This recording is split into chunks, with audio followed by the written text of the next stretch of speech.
The Gold Bug. Many years ago, I contracted an intimacy with a Mr. William Legrand. He was of an ancient Huguenot family and had once been wealthy, but a series of misfortunes had reduced him to want. To avoid the mortification consequent upon his disasters, he left New Orleans, the city of his forefathers, and took up his residence at Sullivan's Island near Charleston, South Carolina.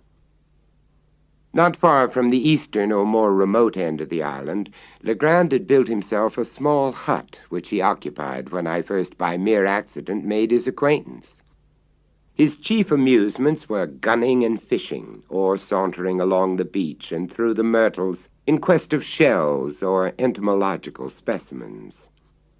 In these excursions he was usually accompanied by an old Negro called Jupiter, who had been manumitted before the reverses of his family, but who could be induced neither by threats nor by promises to abandon what he considered his right of attendance upon the footsteps of his young Massa Will.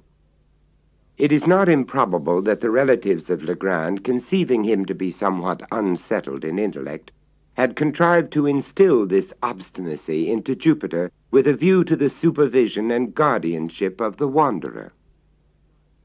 The winters in the latitude of Sullivan's Island are seldom very severe, and in the fall of the year it is a rare event indeed when a fire is considered necessary.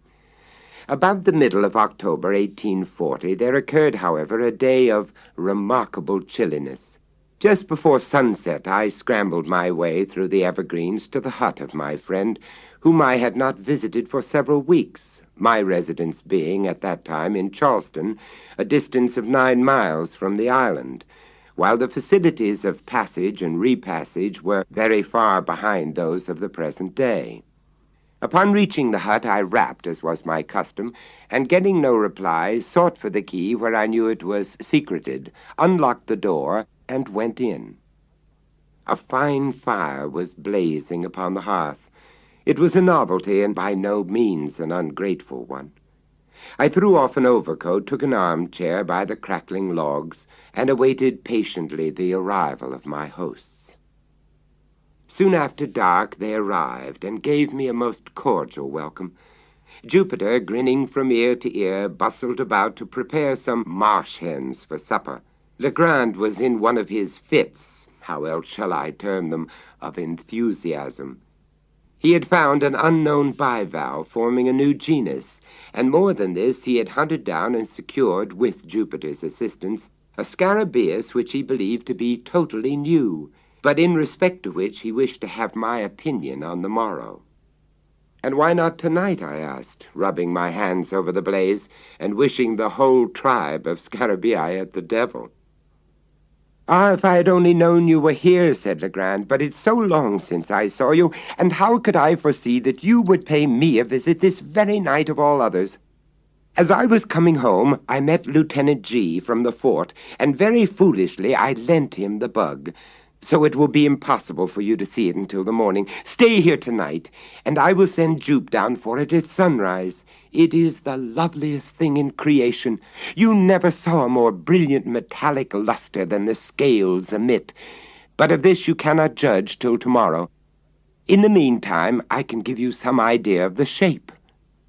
Saying this, he seated himself at a small table on which were a pen and ink, but no paper. He looked for some in a drawer, but found none. "Never mind," he said at length, "this will answer." And he drew from his waistcoat pocket a scrap of what I took to be very dirty foolscap, and made upon it a rough drawing with the pen. While he did this, I retained my seat by the fire, for I was still chilly. When the design was complete, he handed it to me without rising. As I received it, a loud growl was heard, succeeded by a scratching at the door. Jupiter opened it, and a large Newfoundland belonging to Legrand rushed in, leapt upon my shoulders, and loaded me with caresses, for I had shown him much attention during previous visits. When his gambols were over, I looked at the paper, and, to speak the truth, found myself not a little puzzled at what my friend had depicted. "Well," I said, after contemplating it for some minutes. "This is a strange scarabaeus, I must confess. New to me, never saw anything like it before, unless it was a skull or a death's head, which it more nearly resembles than anything else that has come under my observation." "A death's head?" echoed Legrand. "Oh, yes. Well, it has something of that appearance upon paper, no doubt. The two upper black spots look like eyes, and the longer one at the bottom like a mouth, and then the shape of the whole is oval." "Perhaps so," said I. "But, Legrand, I fear you are no artist. I must wait until I see the beetle itself, if I am to form any idea of its personal appearance." "Well, I don't know," said he, a little nettled. "I draw tolerably, should do it at least. I've had good masters, and flatter myself that I am not quite a blockhead." "But, my dear fellow, you are joking, then," said I. "This is a very passable skull. Indeed, I may say that it is a very excellent skull, according to the vulgar notions about such specimens of physiology, and your scarabaeus must be the queerest scarabaeus in the world if it resembles it. But where are the antennae?" "The antennae?" said Legrand, who seemed to be getting unaccountably warm upon the subject. "I am sure you must see the antennae. I have made them as distinct as they are in the original insect, and I presume that is sufficient." "Well, well," I said, "perhaps you have, still I don't see them." And I handed him the paper without additional remark, not wishing to ruffle his temper. But I was much surprised at the turn affairs had taken. His ill humor puzzled me, and as for the drawing of the beetle, there were positively no antennae visible, and the whole did bear a very close resemblance to the ordinary cuts of a death's head. He received the paper very peevishly, and was about to crumple it, apparently to throw it in the fire, when a casual glance at the design seemed suddenly to rivet his attention. In an instant his face grew violently red, in another as excessively pale. For some minutes he continued to scrutinize the drawing minutely where he sat. Then he made an anxious examination of the paper, turning it in all directions. Presently he took from his coat pocket a wallet, placed the paper carefully in it, and deposited both in a writing desk, which he locked. He now grew more composed in his demeanor, but his original air of enthusiasm had quite disappeared. Yet he seemed not so much sulky as abstracted. Seeing my host in this mood, I deemed it proper to take leave.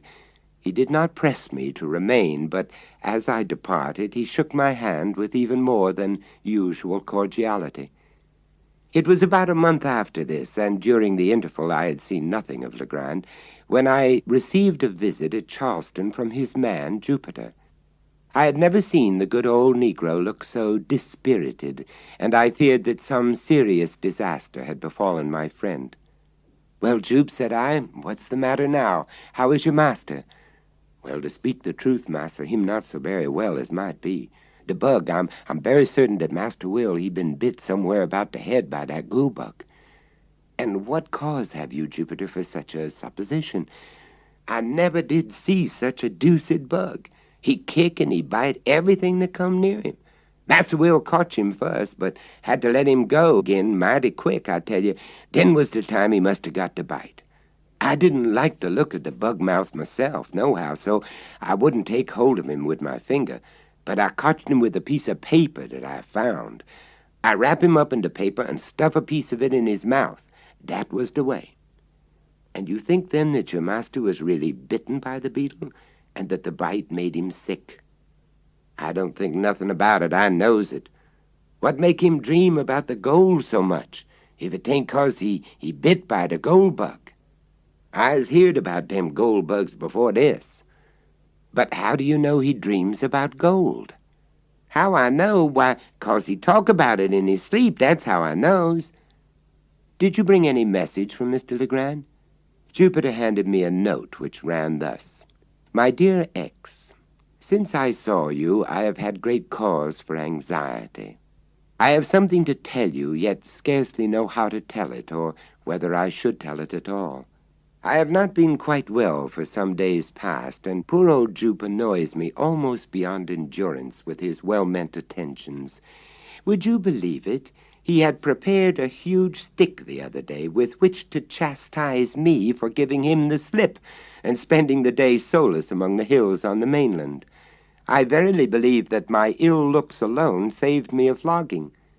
If you can in any way make it convenient, come over with Jupiter. Do come. I wish to see you tonight upon business of importance. I assure you that it is of the highest importance. Ever yours, William Legrand. There was something in the tone of this note that gave me great uneasiness. Its whole style differed materially from that of Legrand. What new crotchet possessed his excitable brain? What business of the highest importance could he possibly have to transact? I dreaded lest the continued pressure of misfortune had at length fairly unsettled the reason of my friend. Without a moment's hesitation, therefore, I prepared to accompany the Negro. It was almost 3 in the afternoon when we arrived. Legrand had been waiting us in eager expectation. He grasped my hand with a nervous empressment which alarmed me and strengthened the suspicions already entertained. His countenance was pale, even to ghastliness, and his deep-set eyes glared with unnatural luster. After some inquiries respecting his health, I asked him, not knowing what better to say, if he had yet obtained the scarabæus from Lieutenant G. "Oh, yes," he replied, coloring violently. "I got it from him the next morning. Nothing should tempt me to part with that scarabæus. Do you know that Jupiter is quite right about it?" "In what way?" I asked, with a sad foreboding at heart. "In supposing it to be a bug of real gold." He said this with an air of profound seriousness, and I felt inexpressibly shocked. "This bug is to make my fortune," he continued with a triumphant smile, "to reinstate me in my family possessions. Is it any wonder, then, that I prize it? Since fortune is thought fit to bestow it upon me, I have only to use it properly, and I shall arrive at the gold of which it is the index." Hereupon Legrand arose with a grave and stately air and brought me the beetle from a glass case in which it was enclosed. It was a beautiful scarabæus, and at that time unknown to naturalists, of course a great prize in a scientific point of view. There were 2 round black spots near one extremity of the back and a long one near the other. The scales were exceedingly hard and glossy, with all the appearance of burnished gold. The weight of the insect was very remarkable, and taking all things into consideration, I could hardly blame Jupiter for his opinion respecting it. But what to make of Legrand's concordance with that opinion I could not for the life of me tell. "I sent for you," said he in a grandiloquent tone when I had completed my examination of the beetle. "I sent for you that I might have your counsel and assistance in furthering the views of fate and of the bug." "My dear Legrand," I cried, interrupting him, "you are certainly unwell, and had better use some little precautions. You shall go to bed, and I will remain with you a few days until you get over this. You are feverish, and—" "You are mistaken," he interposed. "I am as well as I can expect to be under the excitement which I suffer. If you really wish me well, you will relieve this excitement." "And how is this to be done?" "Very easily. Jupiter and myself are going upon an expedition into the hills upon the mainland, and in this expedition we shall need the aid of some person in whom we can confide. You are the only one we can trust. Whether we succeed or fail, the excitement which you now perceive in me will be equally allayed." "I am anxious to oblige you in any way," I replied. "But do you mean to say that this infernal beetle has any connection with your expedition into the hills?" "It has. And you will promise me upon your honor that when this freak of yours is over and the bug business, good God, settled to your satisfaction, you will then return home and follow my advice implicitly as that of your physician?" "Yes, I promise. And now let us be off, for we have no time to lose." With a heavy heart I accompanied my friend. We started about 4 o'clock, Legrand, Jupiter, the dog, and myself. Jupiter had with him a scythe and spades, the whole of which he insisted upon carrying, more through fear, it seemed to me, of trusting either of the implements within the reach of his master than from any excess of industry or complacence.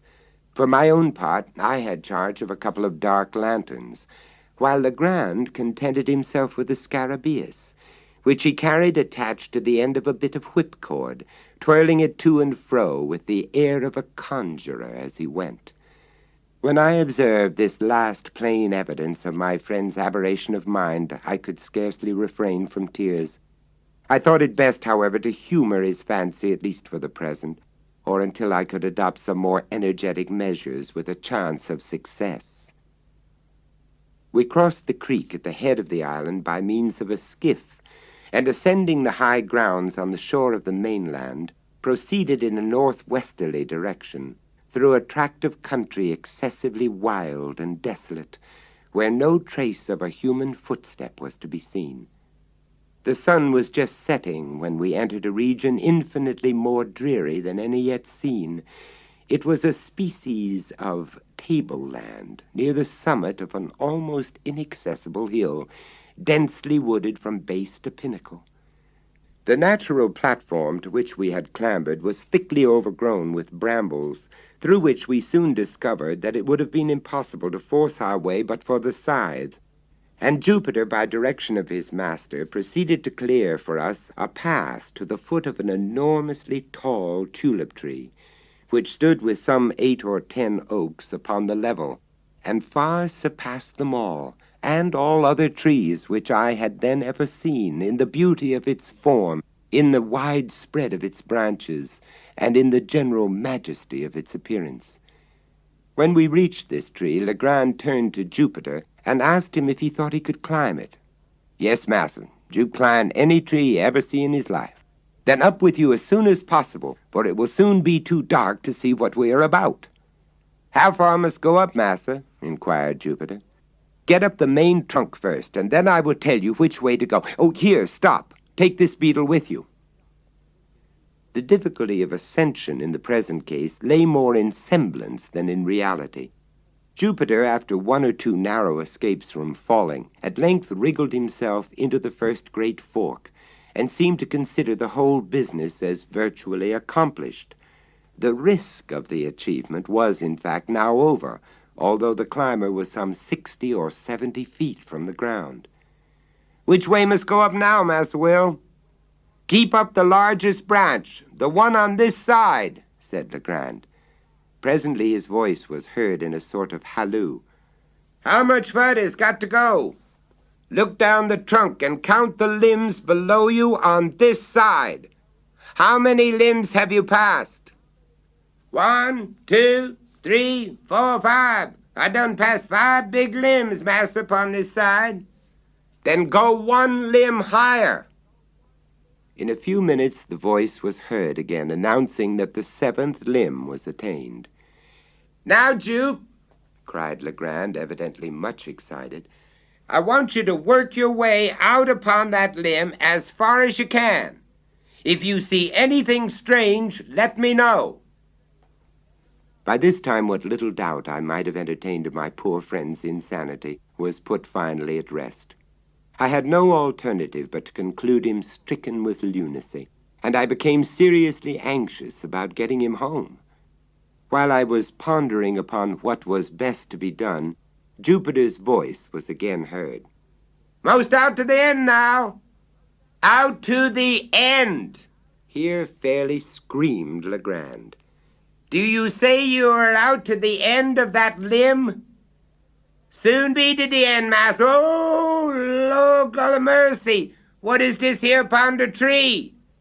"Well," cried Legrand, highly delighted, "what is it?" "Why, 'tain't nothing but a skull. Somebody been left him head up the tree, and the crows done gobble every bit of the meat off." "A skull, you say? Very well. How is it fastened to the limb? What holds it on?" "Sure enough, massa, must look." Why, this very curious circumstance. Upon my word, there's a great big nail in the skull, what fastens orbit onto the tree. Well, now, Jupiter, do exactly as I tell you, do you hear? Yes, master. Pay attention, then. Find the left eye of the skull. I got the left eye now. Hit the left eye. What must I do with it? Let the beetle drop through it as far as the string will reach, but be careful and not let go your hold of the string. All that done, Master Will. Mighty easy thing for to put the bug through the hole. Look out for him there below. The scarabaeus hung quite clear of any branches, and if allowed to fall, would have fallen at our feet. Legrand immediately took the scythe and cleared with it a circular space 3 or 4 yards in diameter just beneath the insect, and having accomplished this, ordered Jupiter to let go the string and come down from the tree. Driving a peg with great nicety into the ground at the precise spot where the beetle fell, my friend now produced from his pocket a tape measure. Fastening one end of this at that point of the trunk of the tree which was nearest the peg, he unrolled it till he reached the peg, and thence further unrolled it in the direction already established by the 2 points of the tree and the peg for the distance of 50 feet, Jupiter clearing away the brambles with the scythe. At the spot thus attained, a second peg was driven, and about this, as a center, a crude circle about 4 feet in diameter described. Taking now a spade himself, and giving another one to Jupiter and one to me, Legrand begged us to set about digging as quickly as possible. I made no doubt that the latter had been infected with some of the innumerable southern superstitions about money buried, and that his fantasy had received confirmation by the finding of the scarabaeus, or perhaps by Jupiter's obstinacy in maintaining it to be a bug of real gold. Upon the whole, I was sadly vexed and puzzled, but at length I concluded to make a virtue of necessity, to dig with a good will, and thus the sooner to convince the visionary by ocular demonstration of the fallacy of the opinions he entertained. We dug very steadily for 2 hours. Little was said, and our chief embarrassment lay in the yelpings of the dog, who took exceeding interest in our proceedings. When the time mentioned had expired, we had reached a depth of 5 feet, and yet no signs of any treasure became manifest. We had excavated the entire circle of 4 feet diameter, and now we slightly enlarged the limit and went to the farther depth of 2 feet. Still nothing appeared. The gold-seeker, whom I sincerely pitied, at length clambered from the pit, with the bitterest disappointment imprinted upon every feature, and proceeded slowly and reluctantly to put on his coat, which he had thrown off at the beginning of his labor. In the meantime, I made no remark. Jupiter, at a signal from his master, began to gather up his tools. This done, we turned in profound silence towards home. We had taken perhaps a dozen steps in this direction, when with a loud oath Legrand strode up to Jupiter and seized him by the collar.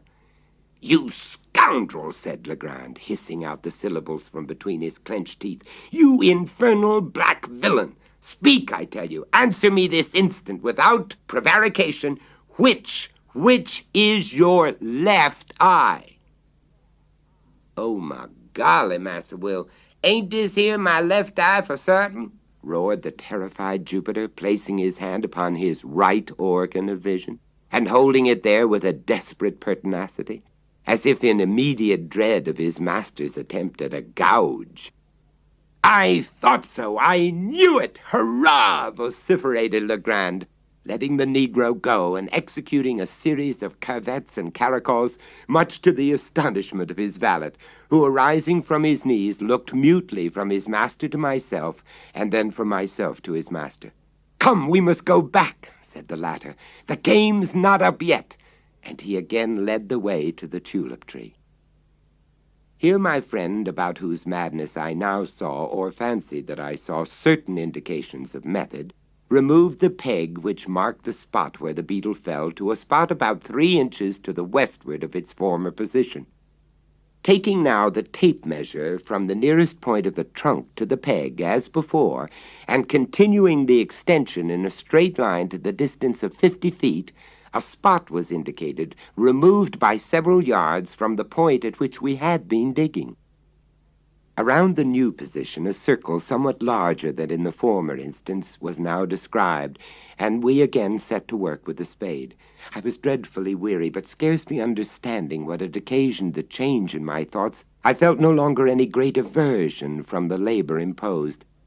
I had become most unaccountably interested, nay, even excited. When we had been at work perhaps an hour and a half, we were again interrupted by the violent howlings of the dog. His uneasiness in the first instance had been evidently but the result of a playfulness or caprice, but he now assumed a bitter and serious tone. Upon Jupiter's attempting to muzzle him, he made furious resistance, and leaping into the hole, tore up the mole frantically with his claws. In a few seconds he had uncovered a mass of human bones, forming two complete skeletons, intermingled with several buttons of metal, and what appeared to be the dust of decayed woolen. One or two strokes of a spade upturned the blade of a large Spanish knife, and as we dug farther, 3 or 4 loose pieces of gold and silver coin came to light. At sight of these, the joy of Jupiter could scarcely be restrained, but the countenance of his master wore an air of extreme disappointment. He urged us, however, to continue our exertions, and the words were hardly uttered when I stumbled and fell forward, having caught the toe of my boot in a large ring of iron that lay half buried in the loose earth. We now worked in earnest, and never did I pass 10 minutes of more intense excitement. During this interval we had fairly unearthed an oblong chest of wood, which from its perfect preservation and wonderful hardness had plainly been subjected to some mineralizing process, perhaps that of bichloride of mercury. This box was 3 feet and a half long, 3 feet broad, and 2.5 feet deep. We at once saw the impossibility of removing so great a weight. Luckily, the sole fastenings of the lid consisted of 2 sliding bolts. These we drew back, trembling and panting with anxiety. In an instant, a treasure of incalculable value lay gleaming before us. As the rays of the lanterns fell within the pit, there flashed upward a glow and a glare from a confused heap of gold and of jewels that absolutely dazzled our eyes.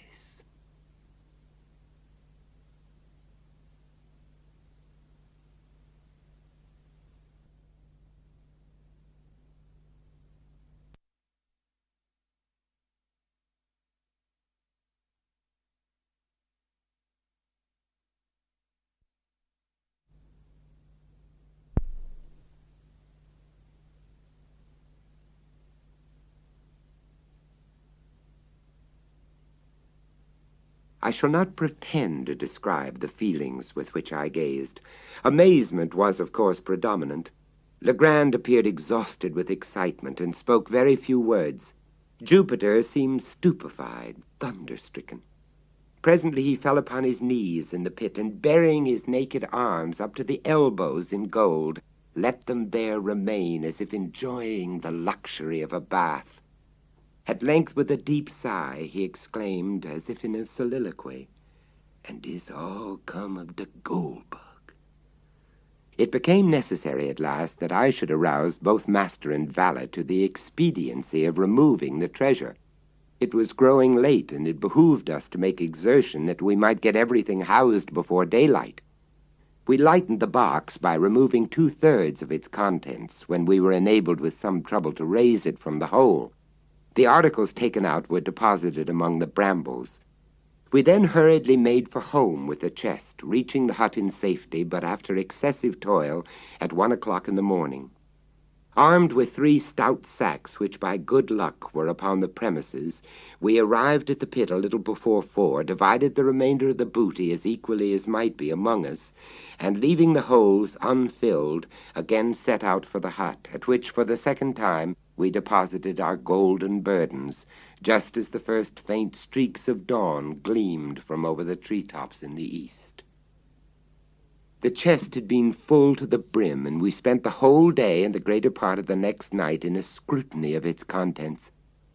Having assorted all with care, we found ourselves possessed of an even vaster wealth than we had at first supposed. In coin, there was rather more than $450,000, estimating the value of the pieces as accurately as we could by the tables of the period. The value of the jewels we found more difficulty in estimating. There were diamonds, rubies, emeralds, sapphires, and an opal. These stones had all been broken from their settings and thrown loose in the chest. Besides all this, there was a vast quantity of solid gold ornaments. We estimated the entire contents of the chest that night at $1.5 million, and upon the subsequent disposal of the trinkets and jewels, a few being retained for our own use, it was found that we had greatly undervalued the treasure. When at length we had concluded our examination, and the intense excitement of the time had in some measure subsided, Legrand, who saw that I was dying with impatience for a solution of this most extraordinary riddle, entered into a full detail of all the circumstances connected with it. "You remember," said he, "the night when I handed you the rough sketch I had made of the Scarabaeus? You recollect also that I became quite vexed at you for insisting that my drawing resembled a death's head. The sneer at my graphic powers irritated me, for I am considered a good artist, and therefore, when you handed me the scrap of parchment, I was about to crumple it up and throw it angrily into the fire." "The scrap of paper, you mean," said I. "No, it had much the appearance of paper, and at first I supposed it to be such, but when I came to draw upon it, I discovered it at once to be a piece of very thin parchment. It was quite dirty, you remember. Well, as I was in the very act of crumpling it up, my glance fell upon the sketch at which you had been looking, and you may imagine my astonishment when I perceived, in fact, the figure of a death's head just where, it seemed to me, I had made the drawing of the beetle. For a moment I was too much amazed to think with accuracy. I knew that my design was very different in detail from this, although there was a certain similarity in general outline. Upon turning it over, I saw my own sketch upon the reverse, just as I had made it. My first idea now was mere surprise at the really remarkable similarity of outline, at the singular coincidence involved in the fact that, unknown to me, there should have been a skull upon the other side of the parchment, immediately beneath my figure of the Scarabaeus, and that this skull, not only in outline but in size, should so closely resemble my drawing. But there dawned upon me gradually a conviction which startled me even far more than the coincidence. I began distinctly, positively, to remember that there had been no drawing upon the parchment when I made my sketch of the Scarabaeus. I became perfectly certain of this, for I recollected turning up first one side and then the other in search of the cleanest spot. Had the skull been there then, of course I could not have failed to notice it. When you had gone, and when Jupiter was fast asleep, I betook myself to a more methodical investigation of the affair. In the first place, I considered the manner in which the parchment had come into my possession. The spot where we discovered the Scarabaeus was on the coast of the mainland, about a mile eastward of the island, and but a short distance above high water mark. Upon my taking hold of it, it gave me a sharp bite, which caused me to let it drop. Jupiter, with his accustomed caution before seizing the insect which had flown toward him, looked about for a leaf or something of that nature by which to take hold of it. It was at this moment that his eyes, and mine also, fell upon the scrap of parchment, which I then supposed to be paper. It was lying half buried in the sand, a corner sticking up. Near the spot where we found it, I observed the remnants of the hull of what appeared to have been a ship's longboat. The wreck seemed to have been there for a very great while, for the resemblance to boat timbers could scarcely be traced. Well, Jupiter picked up the parchment, wrapped the beetle in it, and gave it to me. Soon afterward, we turned to go home, and on the way met Lieutenant G. I showed him the insect, and he begged me to let him take it to the fort. Upon my consenting, he thrust it forthwith into his waistcoat pocket, without the parchment in which it had been wrapped, and which I had continued to hold in my hand during his inspection. At the same time, without being conscious of it, I must have deposited the parchment in my own pocket. You remember that when I went to the table for the purpose of making a sketch of the beetle, I found no paper where it was usually kept. I searched my pockets, hoping to find an old letter, when my hand fell upon the parchment. No doubt you will think me fanciful, but I had already established a kind of connection. I had put together two links of a great chain. There was a boat lying upon the seacoast, and not far from the boat was a parchment, not a paper, with a skull depicted upon it. You will, of course, ask, where is the connection? I replied that the skull, or death's head, is the well-known emblem of the pirate. The flag of the death's head is hoisted in all engagements. But, I interposed, you say that the skull was not upon the parchment when you made the drawing of the beetle. How, then, do you trace any connection between the boat and the skull, since this latter, according to your own admission, must have been designed, God only knows how or by whom, at some period subsequent to your sketching the scarabaeus? Ah, hereupon turns the whole mystery. Although the secret at this point I had comparatively little difficulty in solving, my steps were sure and could afford a single result. I reasoned, for example, thus. When I drew the scarabaeus, there was no skull apparent upon the parchment. When I had completed the drawing, I gave it to you and observed you narrowly until you returned it. You, therefore, did not design the skull, and no one else was present to do it. Then it was not done by human agency, and nevertheless it was done. At this stage of my reflections, I endeavored to remember, and did remember with entire distinctness, every incident which occurred about the period in question. The weather was chilly, oh, rare and happy accident, and a fire was blazing upon the hearth. I was heated with exercise and sat near the table. You, however, had drawn a chair close to the chimney. Just as I placed the parchment in your hand, and as you were in the act of inspecting it, Wolf, the Newfoundland, entered and leapt upon your shoulders. With your left hand you caressed him and kept him off, while your right, holding the parchment, was permitted to fall listlessly between your knees and in close proximity to the fire. At one moment I thought the blaze had caught it and was about to caution you, but before I could speak you had withdrawn it and were engaged in its examination. When I considered all these particulars, I doubted not for a moment that heat had been the agent in bringing to light upon the parchment the skull which I saw designed upon it. You were well aware that chemical preparations exist and have existed time out of mind, by means of which it is possible to write upon either paper or vellum, so that the characters shall become visible only when subjected to the action of fire. The color disappears at longer or shorter intervals after the material written upon cools, but again becomes apparent upon the reapplication of heat. I immediately kindled a fire and subjected every portion of the parchment to a glowing heat.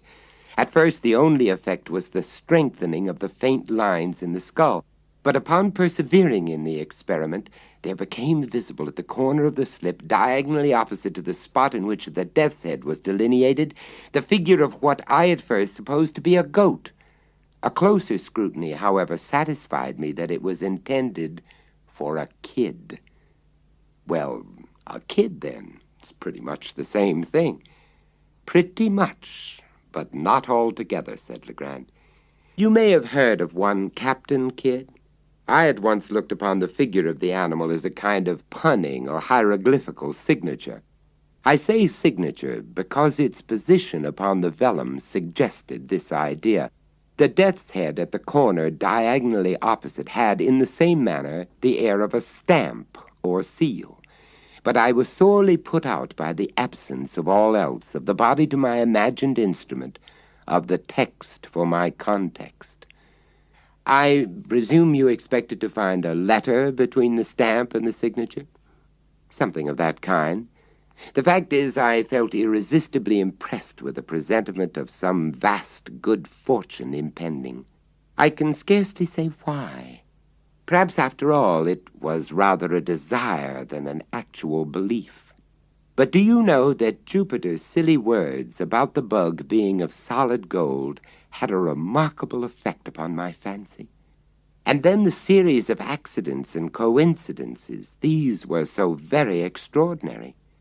Do you observe how mere an accident it was that these events should have occurred upon the sole day of all the year in which it has been, or may be, sufficiently cool for fire, and that without fire, or without the intervention of the dog at the precise moment in which he appeared, I should never have become aware of the death's head, and so never the possessor of the treasure? But proceed, I'm all impatience. Well, you have heard, of course, the many stories current, the thousand vague rumors afloat about money buried somewhere upon the Atlantic coast by Kidd and his associates. That Kidd's accumulations were immense is well known. I took it for granted, therefore, that the earth still held them, and you will scarcely be surprised when I tell you that I felt a hope, nearly amounting to certainty, that the parchment so strangely found involved a lost record of the place of deposit. But how did you proceed? I held the vellum again to the fire, after increasing the heat, but nothing appeared. I now thought it possible that the coating of dirt might have something to do with the failure, so I carefully rinsed the parchment by pouring warm water over it, and having done this, I placed it in a tin pan with the skull downward and put the pan upon a furnace of lighted charcoal. Upon taking it off, the whole was just as you see it now. Here Legrand, having reheated the parchment, submitted it to my inspection. Characters including many numerals were rudely traced in a red tint between the death's head and the goat. But, said I, returning him the slip, I am as much in the dark as ever. Were all the jewels of Golconda waiting me upon my solution of this enigma, I am quite sure I should be unable to earn them. And yet, said Legrand, the solution is by no means so difficult as you might be led to imagine from the first hasty inspection of the characters. These characters, as anyone might readily guess, form a cipher. That is to say, they convey a meaning. But then from what is known of Kidd, I could not suppose him capable of constructing any of the more abstruse cryptographs. I made up my mind at once that this was of a simple species, such, however, as would appear to the crude intellect of the sailor absolutely insoluble without the key. And you really solved it. Readily. I have solved others of an abstruseness 10,000 times greater. Circumstances and a certain bias of mind have led me to take interest in such riddles, and it may well be doubted whether human ingenuity can construct an enigma of the kind which human ingenuity may not, by proper application, resolve. In fact, having once established connected and legible characters, I scarcely gave a thought to the mere difficulty of developing their import. The pun upon the word kid is appreciable in no other language than the English. But for this consideration, I should have begun my attempts with the Spanish and French, as the tongues in which a secret of this kind would most naturally have been written by a pirate of the Spanish Main. As it was, I assumed the cryptograph to be English. My first step was to ascertain the predominant letters, as well as the least frequent. Counting all, I constructed a table thus. Of the character 8, there are 33. Of the character semicolon, there are 26. Of the character 4, there are 19, and so forth.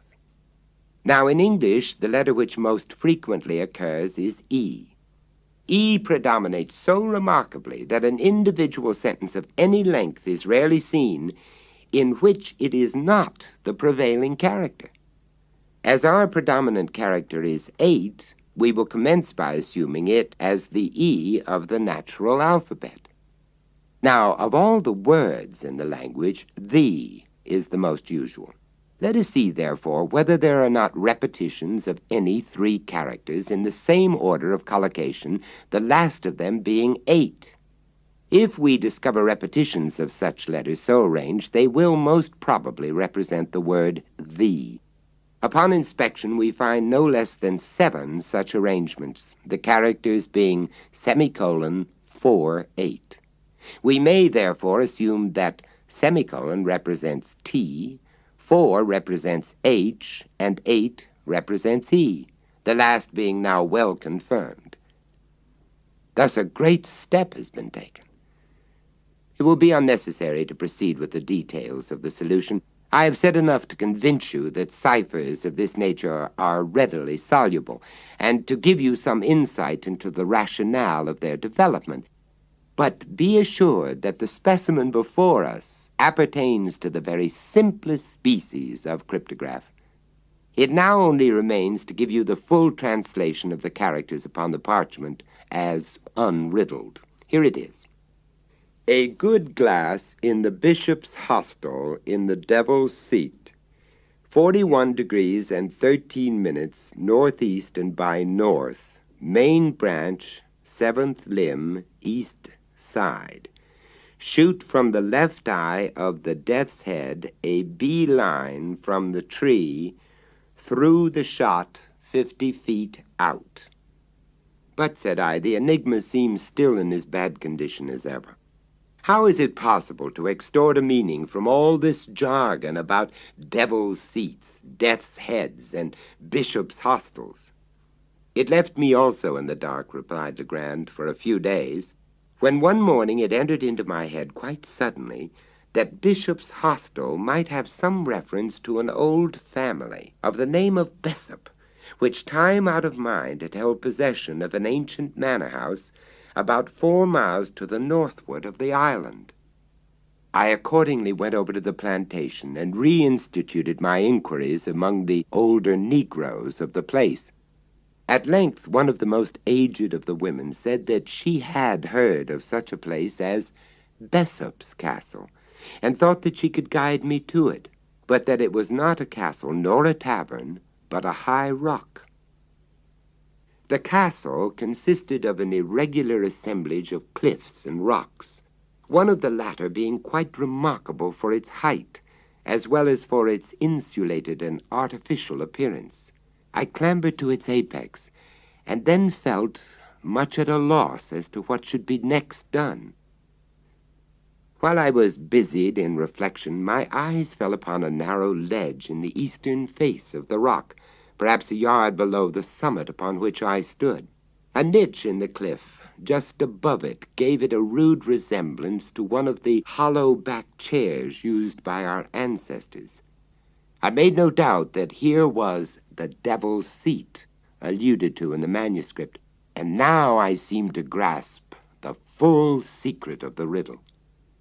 The good glass, I knew, could have reference to nothing but a telescope, for the word glass is rarely employed in any other sense by seamen. Now here, I at once saw, was a telescope to be used and a definite point of view, admitting no variation from which to use it. Nor did I hesitate to believe that the phrases 41 degrees and 13 minutes and northeast and by north were intended as directions for the leveling of the glass. Greatly excited by these discoveries, I hurried home, procured a telescope, and returned to the rock. I let myself down to the ledge and found that it was impossible to retain a seat upon it except in one particular position. This fact confirmed my preconceived idea. I proceeded to use the glass. Of course, the 41 degrees could allude to nothing but elevation above the visible horizon, since the horizontal direction was clearly indicated by the words northeast by north. This latter direction I at once established by means of a pocket compass. Then, pointing the glass as nearly at an angle of 41 degrees of elevation as I could do it by guess, I moved it cautiously up and down until my attention was arrested by a circular rift or opening in the foliage of a large tree that overtopped its fellows in the distance. In the center of this rift, I perceived a white spot, but could not at first distinguish what it was. Adjusting the focus of the telescope, I again looked, and now made it out to be a human skull. Upon this discovery, I was so sanguine as to consider the enigma solved, for the phrase main branch, seventh limb, east side could refer only to the position of the skull upon the tree, while shoot from the left eye of the death's head admitted also of but one interpretation in regard to a search for buried treasure. I perceived that the design was to drop a bullet from the left eye of the skull, and that a bee line, or in other words, a straight line, drawn from the nearest point of the trunk through the shot, or the spot where the bullet fell, and thence extended to a distance of 50 feet, would indicate a definite point. And beneath this point, I thought it at least possible that a deposit of value lay concealed. Having carefully taken the bearings of the tree, I turned homeward. The instant I left the Devil's Seat, however, the circular rift vanished, nor could I get a glimpse of it afterward, turn as I would. What seems to me the chief ingenuity in this whole business is the fact, for repeated experiment has convinced me it is a fact, that the circular opening in question is visible from no other attainable point of view than that afforded by the narrow ledge upon the face of the rock.